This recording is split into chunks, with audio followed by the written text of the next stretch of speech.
Friends, வீட்டில் ஒவ்வொருத்தருக்கும் ஒவ்வொரு டேஸ்ட் வந்து கண்டிப்பாக இருக்கும். இட்லிக்கு ஒரு சிலருக்கு சாம்பார் பிடிக்கும், ஒரு சிலருக்கு சட்னி பிடிக்கும். ஆனால் இந்த மாதிரி குருமா செஞ்சு கொடுத்தீங்கன்னா வீட்டில் உள்ள எல்லாத்துக்கும் பிடிக்கும். ஸோ இட்லி கடை ஸ்பெஷல் குருமான்னு சொல்லலாம். இது எப்படி செய்கிறதுன்னு பார்க்கலாமா? ஒரு மிக்ஸி ஜாரில் வந்து அரை மூடி தேங்காய், 2 பச்சை மிளகாய், 2 தக்காளி, அதில் வந்து சீரகம், பட்டை, கிராம்பு அவ்வளோதாங்க. இதை நல்லா பேஸ்ட் மாதிரி அரைச்சி எடுத்துக்கோங்க. ஒரு 2 பெரிய வெங்காயம், கடாயில் எண்ணெய் ஊற்றிட்டு அதில் வந்து பட்டை ஒரு துண்டு போட்டு அதை வந்து வெங்காயத்தை போட்டு நல்லா வந்து வெங்காயம் கலர் லைட்டாக மாறினா போதும், ரொம்ப மாற தேவையில்லை.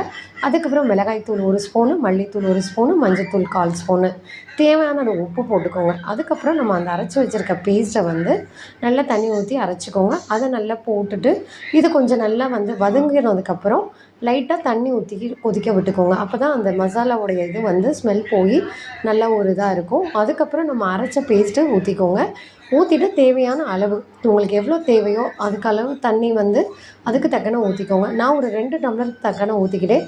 இது நம்ம குக்கர்லேயும் செய்யலாம். குக்கரில் வேண்டாம் அப்படின்ட்டா இந்த மாதிரி கடாயிலையும் செஞ்சுக்கலாம். நான் மல்லி புதினாவும் போட்டுக்கோங்க, அதுவுமே நல்லாயிருக்கும். மல்லி புதினா போட்டுட்டு அதுக்கப்புறம் அந்த பேஸ்ட்டை ஊற்றுறது தான். ஸோ நல்லா ஒரு 10 நிமிஷத்துக்கிட்ட ஸ்லோவில் வச்சு கொதிச்சிட்டா போதும்.